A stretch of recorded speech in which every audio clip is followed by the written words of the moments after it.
K9 media. నేను మీ journalist Srinidhi. నిన్న బక్రీద్ పండుగ అయిపోయింది. మొన్న చూసుకున్నట్టయితే మనకి గత 2 రోజులుగా ఒక వీడియో బాగా సోషల్ మీడియాలో చక్కర్లు కొడుతుంది. సరేలే అని వదిలేసా. ఒక 2 అమ్మాయిలు ఉంటారు. ఒక అమ్మాయి ఏమో ఒక వెహికల్కి పైన కూర్చుని ఫైట్ చేస్తుంది కొంతమందితో. ఆ తర్వాత ఇంకొక అమ్మాయి ఏమో ఆ వెహికల్కి ఆపోజిట్లో నిలబడి మిగతా వాళ్ళతో ఫైట్ చేస్తుంది. సో మొత్తానికైతే ఈ 2 అమ్మాయిలు ఈరోజు మాత్రం సో కాల్డ్ మీడియా మొత్తం కూడా ఆ 2 అమ్మాయిల్ని డేరింగ్ సిస్టర్స్ అని అభివర్ణిస్తున్నారు. సో ఈ 2 అమ్మాయిలు కలిసి ఆ వెహికల్ దగ్గర ఉండి అసలు చుట్టుపక్కల జరుగుతున్న వాటిని ఏం చేస్తున్నారు, చుట్టుపక్కల ఉన్న వాళ్ళని ఏమంటున్నారు అన్నది చూసుకున్నట్టయితే మనందరికీ తెలుసు. గోవుల్ని తరలిస్తున్న క్రమంలో వాటిని ఆపి అక్కడున్న ముస్లిం కమ్యూనిటీ వాళ్ళతో ఈ 2 అమ్మాయిలు కూడా ఫైట్ చేస్తున్నారు. గోవుల్ని తరలించడానికి వీల్లేదు అది ఇది అని చెప్పేసి. సరే, ఒక వెహికల్లో గోవుల్ని తరలిస్తున్నప్పుడు వీళ్ళు ఆపి ప్రశ్నిస్తున్నప్పుడు మీకెందుకు పట్టింది అని చెప్పేసి వాళ్ళు అడిగినప్పుడు నేను ఆర్గానిక్ ఫార్మింగ్ చేస్తాను, ఒక వ్యవసాయ ఆధారిత కుటుంబంలో ఉన్న నేను వ్యవసాయం చేస్తున్నాను, ఈ గోవుల గురించి మాట్లాడే హక్కు నాకుంది, వీటి గురించి నాకు తెలుసు, వీటి లాభం నాకు తెలుసు, నన్ను కొడితే నాకు నొప్పేయదా, అట్లనే ఈ గోవుల్ని కొడితే వీటికి కూడా నొప్పేస్తుంది అని చెప్పేసి ఆమె గోవుల్ని తరలించకుండా అడ్డుకునే ప్రయత్నం చేసింది. దీనికి తోడ్పాటునిస్తూ వాళ్ళ చెల్లి కూడా అక్కడే ఉండి అందరితో ఫైట్ చేయడం జరిగింది. సో వాళ్ళిద్దరి పేర్లు వనితా మైథిలి ఇంకా సునీత మైథిలి అనే 2 సిస్టర్స్. సో వీళ్ళిద్దరిని ఈరోజు మీడియా మొత్తం డేరింగ్ సిస్టర్స్ అని చెప్పేసి, డేరింగ్ మైథిలి సిస్టర్స్ అని చెప్పేసి అభివర్ణిస్తున్నారు. ఇక్కడి వరకు కూడా ఏం లేదు. కాకపోతే ఈరోజు అంటే ఇన్ని రోజులు కొంచెం కామ్గా ఉంటుంది ఇప్పుడిప్పుడే అనుకుంటున్న మాధవీలత ఒక లైవ్ పెట్టేసి లైవ్ షోలో ఏం చెప్తుంది అంటే ఆ 2 అమ్మాయిల్ని పెట్టుకొని వాళ్ళకి సన్మానం చేసి గోవుల్ని రక్షించే విషయంలో మేము ఎంత దూరమైనా వెళ్తాము, గోవుల్ని రక్షించడము, ఈ 2 అమ్మాయిలు ఆ రోజు గోవుల్ని కాపాడటం ఏదైతే చేశారో అది కేవలం హైదరాబాద్ని రక్షించుకున్నట్టు కాదు, గోవుల్ని రక్షిస్తే దేశాన్నే రక్షించినట్టు అని చెప్తుంది. ఇంకా అదే నిజమైతే మరి మన భారతదేశంలోని 140 కోట్ల మనుషుల సంగతి ఏంటో కూడా మాధవీలత గారే చెప్పాలి. అంటే నాకు తెలియక అడుగుతున్నా, జస్ట్ అవుట్ ఆఫ్ క్యూరియాసిటీ అనుకోండి. మాధవీలత గారు మీకు మీడియాలో ఆల్ టైమ్ ఉండి ఎంటర్టైన్ చేయకపోతే ఏదైనా వెల్తిగా అనిపిస్తుందా? నాకైతే తెలీదు. ఈరోజు మీరు వచ్చి కూడా ఎట్లా మాట్లాడినారంటే ఈ 2 తల్లులు కలిసి వాళ్ళందరినీ కూడా భయపెట్టారు, వణికించారు. ఎవరైనా గోవుల్ని ఇక మీదటైనా తరలిస్తూ వధిస్తారైతే ఎవరైతే వధిస్తారో వాళ్ళందరి కింద గజగజలాడేలా చేస్తాను అని అన్నారు మాధవీలత గారు. సో ఆమె భాష అవన్నీ కూడా ఆమె వేషధారణకి వ్యతిరేకంగా ఉంటాయి, విరుద్ధంగా ఉంటాయి. ఇక సరే, ఈ విషయాన్ని కూడా కొంచెం సైడ్కి పెడదాం. నా పాయింట్ ఏంటంటే మెయిన్గా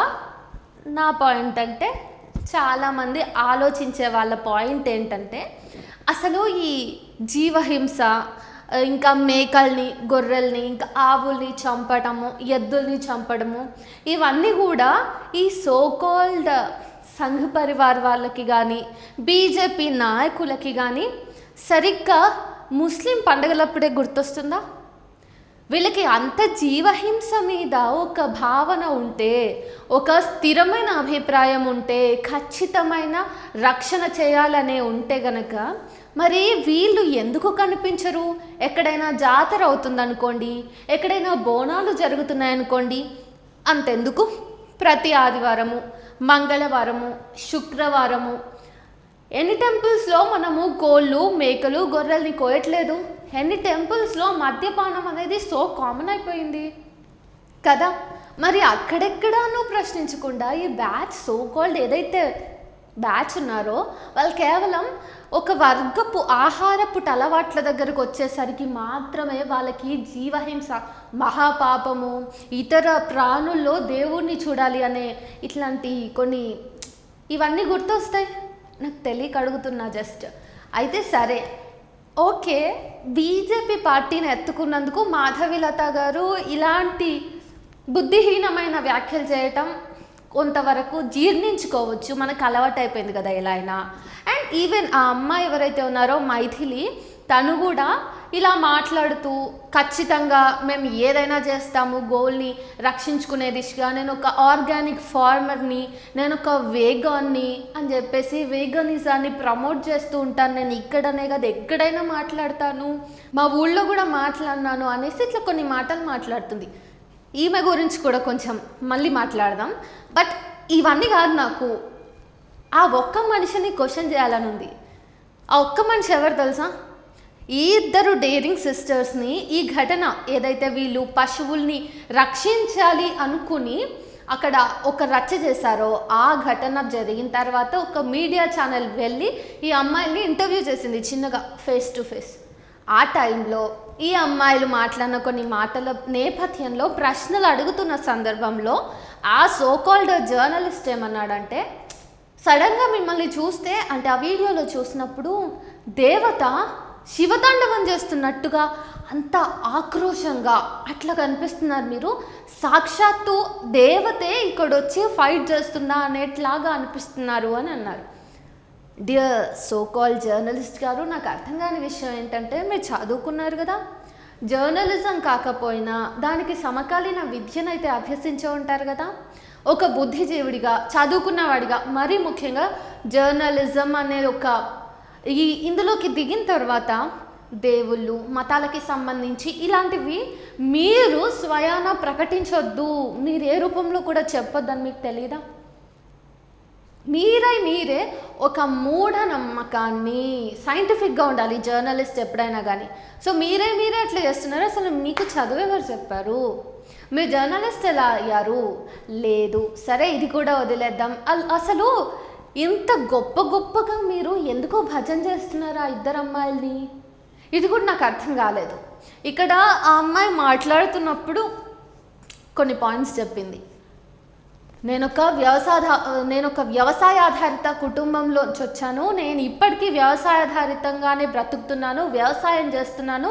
అది కాకుండా నేను మరీ ముఖ్యంగా ఆర్గానిక్ ఫార్మింగ్ చేస్తున్నాను. దానిలో భాగంగా నేను ఎద్దుల్ని, ఆవుల్ని ఉపయోగించి వాటి గోమూత్రంతోనూ గోవు నుంచి వచ్చే పేడతోనూ నేను మాన్యూర్గా వాడి ఆర్గానిక్గా పంటలు పండిస్తాను. కాబట్టి నాకు ఆ విలువ తెలుసు, ఆ గోవుల విలువ తెలుసు, వాటి వల్ల వచ్చే లాభం తెలుసు. కాబట్టి అవట్లా మనుషులు కోసుకుని తినటానికి వెళ్తుంటే నా మనసు సహించలేదు, వాటిని నేను కాపాడాలనుకొని అంత ఫైట్ చేసిన ప్రాణాలకి తెగించి అని చెప్తుంది. అయితే ఇది ఒక పాయింట్. ఇంకా నేను వీగన్ని అని కూడా చెప్తున్నామే. సో ఫర్ హర్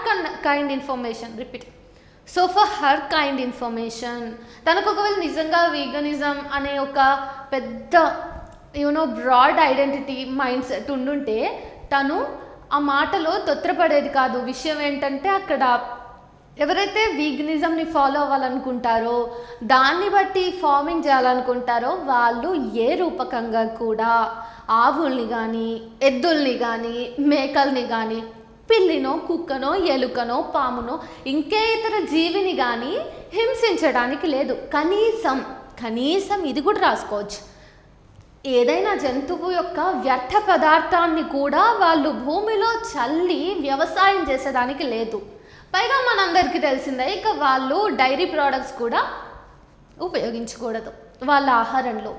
మరి ఇట్లా ఉన్నప్పుడు అసలు వేగనిజంని ఫాలో అయ్యే వాళ్ళ వ్యవసాయ పద్ధతే అలాగుంటుంది. వాళ్ళు భూమిని చదును చేయాలన్నా, దున్నాలన్నా కూడా చాలా కేర్ఫుల్గా డీల్ చేస్తారు. మరి ఈ అమ్మాయి బిహేవియర్లో ఆమె అంత పూర్తి స్థాయిలో వీగాన్ అంటే అసలు నమ్మాలని లేదు. సరే, అది పర్సనల్. కానీ తను ఒక మీడియా ముందుకు వచ్చి ఒక వర్గపు ప్రజలందరినీ ఉద్దేశించి విమర్శిస్తుంది, ఖరాఖండిగా చెప్తుంది, దేశవ్యాప్తంగా ధర్మం గురించి మాట్లాడుతుంది అన్నప్పుడు ఆ అమ్మాయి కూడా గుర్తుపెట్టుకోవాల్సిన పాయింట్స్ కొన్ని ఉంటాయి. మన భారతదేశం అన్ని దేశాల్లో కూడా ఒక మంచి స్థానాన్ని పొంది ఉంది. అది ఎందుకంటే ఖచ్చితంగా భిన్నత్వంలో ఏకత్వమే అని మనం చిన్నప్పటి నుంచి చదువుకుంటూ వస్తున్నాం. టెక్స్ట్ బుక్స్లో మొత్తం అదే ఉంటుంది. భిన్నత్వంలో ఏకత్వం, యూనిటీ ఇన్ డైవర్సిటీ అని చదువుకున్నాం మనము. మీరు ఆ పాయింట్ని గుర్తుపెట్టుకపోతే ఎట్లా చెప్పండి? ఎందుకంటే భారతదేశం అనేది ఒకే ధర్మానికి సంబంధించిన వ్యక్తులకి మాత్రమే సంబంధించిన దేశం కాదు. మొత్తం కాశ్మీర్ నుంచి కన్యాకుమారి దాకా ఎన్నో వైవిధ్యమైన జీవితాల్ని మనం చూడొచ్చు. వైవిధ్య భరితమైన మతాలు, ఇంకా వాళ్ళు ఆర్యులు క్రియేట్ చేసిన కులాలు, ఇట్లా చాలా వైవిధ్యమైన జీవితాన్ని మనం చూడొచ్చు. సంస్కృతుల్ని, ఆచార వ్యవహారాల్ని కూడా మనం చూడొచ్చు. ఇప్పుడు ఈ వ్యక్తి యొక్క ఆహారపు అలవాట్లు మరింకో వ్యక్తి యొక్క ఆహారపు అలవాట్లతోటి సింక్ అవ్వకపోవచ్చు. ముస్లింలే బీఫ్ తింటారని కాదు, కానీ బీఫ్ తినొద్దు, గోవధ జరగొద్దు, గోవధ జరిగితే మేము ఎంత దూరమైనా వెళ్తాము లాంటి మాటలన్నీ కూడా ఒక వర్గపు ప్రజల యొక్క ఆహారపు అలవాట్ల మీద దాడి చేస్తున్నట్టే లెక్క. కేవలం ముస్లిమ్సే తింటారా? హిందువుల్లో కూడా ఎంతోమంది ఈరోజు బీఫ్ తింటున్నారు. ఆ మాటకు వస్తే బీఫ్ ప్రొడక్షన్ కంపెనీస్, ఇండస్ట్రీస్ ఏవైతే ఉన్నాయో వాటిలో చాలా వరకు వాటి యజమానులు హిందూసే ఉన్నారు. మరి ఒకవేళ మీరు నిజంగా గోవుల్ని తరలించడాన్ని వ్యతిరేకిస్తారు, ఖండిస్తారు అయితే నిజంగా ఆ గోవుల్ని తర్వాత తీసుకెళ్ళి ఏం చేస్తున్నారో ఆ సంస్థల యొక్క యజమానులను ఒకసారి ప్రశ్నించండి. కానీ మీరు ఎప్పుడు కూడా అంత పై స్థాయి దాకా వెళ్ళరు. మీకు ఏమున్నా దగ్గర మీకు పబ్లిసిటీ వచ్చేలాగా, మీ మతాన్ని ఈ కారణంతో కూడా పెంచి పోషించుకునేలాగా మాత్రమే ప్రవర్తిస్తారు. ఎంత దారుణం కాకపోతే ఈ నా భారతదేశంలో ఒక దళిత స్త్రీకి,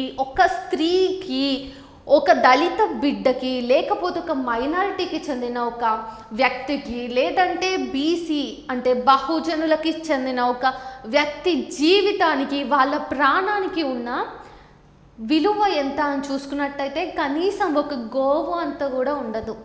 సో ఈయన స్వతంత్ర భారతదేశంలో, లౌకిక భారతదేశంలో, బీజేపీ పాలిత భారతదేశంలో ఒక దళిత మహిళకి కూడా గోవుకి ఇచ్చినంత ఇంపార్టెన్స్ ఇవ్వరు. ఒక సామాన్యమైన మహిళ, కులం ఏదైనా కానీ, ఒక మహిళకి గోవుకి ఇచ్చే రెస్పెక్ట్ కూడా ఇవ్వరు. అంతటి పూజనీయమైనది మేము కాము. సో మనుషుల ప్రాణాల కంటే కూడా ఈ దేశంలో జంతువుల యొక్క ప్రాణాలే ఎక్కువైనప్పుడు ఇక్కడ మనిషి మనుగడ ఎంతటి కష్టతరమైందో మీరే ఆలోచించండి. ఇకపోతే ఏమైనా అంటే వేగనిజము, వెజిటేరియన్స్గా మారండి, శాకాహారమే మంచిది ఆరోగ్యానికి అని చాలా చెప్తూ ఉంటారు. అది మీ మతాలకి సంబంధించి మీరు ప్రేరేపిస్తున్నవే అని తెలుసు అందరికీ. మరి నేను అడుగుతాను, శాకాహారంలో మీరు ఒక్కో శాఖని కోసి, ఒక్కో దుంపని వేర్లతో సహా పెకిలించి, ఆ తర్వాత ఆకుల్ని, అలముల్ని, ఇంకా పళ్ళను, కాయలను, పూలను అన్నింటినీ కోసి వండుకుంటారు కదా, అది జీవహింస కాదా? అంటే ఆవిడ అన్నారు, ఆ ఆవులకి, ఎద్దులకి దెబ్బ తగిలితే మనకి తగిలినట్టే కదా, మనకి దెబ్బ తగులుతున్నప్పుడు వాళ్ళకి కూడా ఇవన్నీ గాయాలే కదా అని మాట్లాడుతున్నారు. మరి ఒక చెట్టు నుంచి ఒక ఆకును వేరు చేసినప్పుడు కూడా ఆ చెట్టు అంతే తల్లడిల్లు ఉంటుంది కదా, అట్లానే తినకుండా ఉండండి. మరి ఏ మతం చెప్పింది? ఎందుకు చెప్పింది? స్వయాన దేవాది దేవతలే, ఒకవేళ మీ పురాణాలే నిజం అనుకుంటే ఆ దేవతలే ఒకానొక సందర్భంలో మాంసం తిన్నారు, అది కూడా గొడ్డు మాంసం తిన్నారు అని పురాణాల్లోనే రాసి ఉన్నప్పుడు ఒక వర్గపు ప్రజల్ని మీరు ఎందుకు వేధిస్తున్నారు?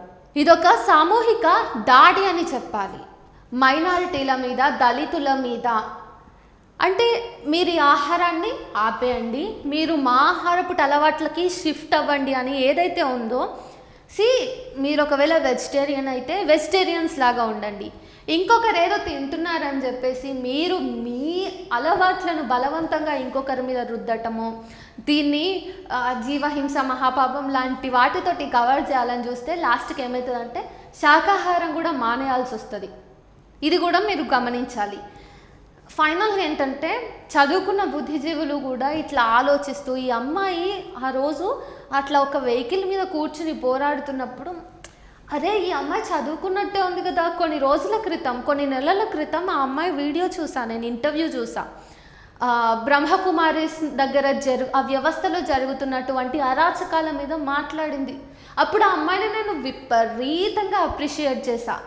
సమాజంలో ఒక కార్నర్లో కొంతమంది మీద జరుగుతున్నటువంటి అత్యాచారాల్ని, ఆకృత్యాల్ని బయటకు వచ్చి ధైర్యంగా, నిర్భయంగా మాట్లాడిందే ఈ మైథిలి అమ్మాయి. వీళ్ళ కుటుంబం ఎట్లా చిన్నాభిన్నమైంది, ఇట్లా ఎంతోమంది కుటుంబాలు చిన్నాభిన్నమైన నేపథ్యంలో ఆమె బయటకు వచ్చి తన ఐడెంటిటీని కూడా రివీల్ చేసి ఫైట్ చేస్తుంది కదా అనే ఒక ఎంత హ్యాపీగా అనిపించిందో. మొన్న ఆ వీడియో చూసిన తర్వాత చాలా బాధేసింది, అన్నింటికంటే అన్ని ఎమోషన్స్ కంటే ముందు. సో అది మరి మనం ఇంకా డీటెయిల్గా చెప్పాలంటే మన హిందువుల పండుగల్లో కూడా ప్రతి పండుగ తర్వాత కర్రీ పండుగ అని చేసుకుంటాం. దసరా అయితేనేమి, బోనాల పండుగ అయితేనేమి, ఆ తర్వాత కనీసం సంక్రాంతి తర్వాత కూడా మనం కనుమ చేసుకుంటాం కదా. సో ఇట్లా ప్రతి పండగ రోజు వెజిటేరియన్ ఫుడ్ వండినా కానీ నెక్స్ట్ డే ఖచ్చితంగా మనము ఏం చేస్తాం, నాన్ వెజ్.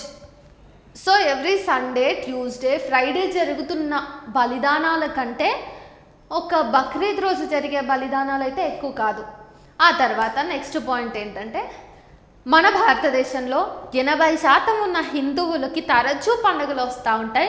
ప్రతి వారంలో 3 రోజులు వాళ్ళు నాన్ వెజ్ని ఇష్టంగా తింటారు, ఎటువంటి ఏమంటారు ఆంక్షలు లేకుండా. సో ఎక్కువ మొత్తంలో మనకి సంఖ్య ఉంది కదా, పాపులేషన్. వీళ్ళు తింటే ఎక్కువ జీవహింస జరుగుతుందా? 10% కూడా ఉండని మైనారిటీలు, దళితులు తింటే ఎక్కువ జీవహింస జరుగుతుందా? సరే, వీళ్ళకి నిజంగా అంత కాన్షియస్నెస్ ఉంటే జీవహింస పట్ల, మరి ఎన్నో పెద్ద పెద్ద రెస్టారెంట్లు అక్కడ బీఫ్ బిర్యానీలు రోజు దొరుకుతాయి విచ్చలవిడిగా. తర్వాత ఎన్నో రకాలైనటువంటి మాంసపు ఆహారాలు కూడా దొరుకుతాయి. ఆ రెస్టారెంట్ల మీద ఎందుకు దాడి చేయరు? కేవలం సామాన్య ప్రజానీకం మీద, వాళ్ళ ఆహారపు అలవాట్ల మీదనేనా మన దాడి? ఆలోచించాలి. నిజానికి ఆ అమ్మాయి ఆవుల్ని, ఎద్దుల్ని రక్షిస్తున్నట్టుగా బిల్డప్ ఇచ్చింది, కానీ వాళ్ళు వ్యవసాయానికి వాడుకునేటప్పుడు మరి ఆవుల్ని, ఎద్దుల్ని, మేకల్ని వీటన్నింటినీ వాడుకుంటూ మేము వీటి మీద ఆధారపడి చేస్తామంటున్నప్పుడు మరి అవన్నీ కూడా ఒక రకంగా ఆ యానిమల్స్ని ఎక్స్ప్లాయిట్ చేస్తున్నట్టే కదా, పాయింటే కదా. మరి అంటే వాళ్ళు నిర్మించుకున్న పరిధుల్లో వాళ్ళు ఏమైనా చేస్తారు, అందులో వేరే వాళ్ళు చేస్తేనే తప్పు. ఇంకా వాళ్ళు అది దాటినా వాళ్ళు పరిధిని విస్తృతపరుచుకుంటారు, ప్రశ్నించే గొంతులన్నింటినీ మూయిస్తారు తప్పిస్తే వాళ్ళు మాత్రం ఖచ్చితంగా ఇంకొకరి అలవాట్ల మీద, ఆచార వ్యవహారాల మీద దాడి చేస్తూనే ఉంటారనే దీన్ని బట్టి మనం అర్థం చేసుకోవాల్సింది. ఇక ఈ భజన మీడియాను కాసేపు పక్కన పెట్టి ఈ ఇద్దరు డేరింగ్, సరే తప్పేముంది, కాసేపు అనుకుందాం, మీడియా ఇచ్చింది కదా ట్యాగ్ లైన్. సో ఈ డేరింగ్ సిస్టర్స్ని కూడా కాసేపు పక్కన పెడితే, మాధవీలత గారు I love you, literally I love you. ఎందుకంటే ప్రతిసారి వీడియోకి వచ్చినప్పుడు ఏదో ఒక ఇట్లా జిమ్మిక్ చేసి పోతారు. I truly love you. So ఈ నేపథ్యంలో అసలు నేను మాధవీలత గుర్తొస్తేనే నాకు పాయింట్ ఏది గుర్తు రావట్లేదు అసలు. మీరు అన్నారు కదా ఒక మాట, ఆ అమ్మాయిలు ఇద్దరు కలిసి రాక్షసులతో పోరాడారు అని. నాకు వాళ్ళు మనుషులాగే కనిపించారు. ఒకవేళ వాళ్ళు మీకు రాక్షసులుగా కనిపించారంటే ఒక్కసారి మీ గురించి హాస్పిటల్లోనే ఐ చెకప్ చేయించుకోండి. జాగ్రత్త, మీరు ఆరోగ్యంగా ఉంటేనే నేను చాలా వీడియోస్ చేయగలుగుతా. బాయ్.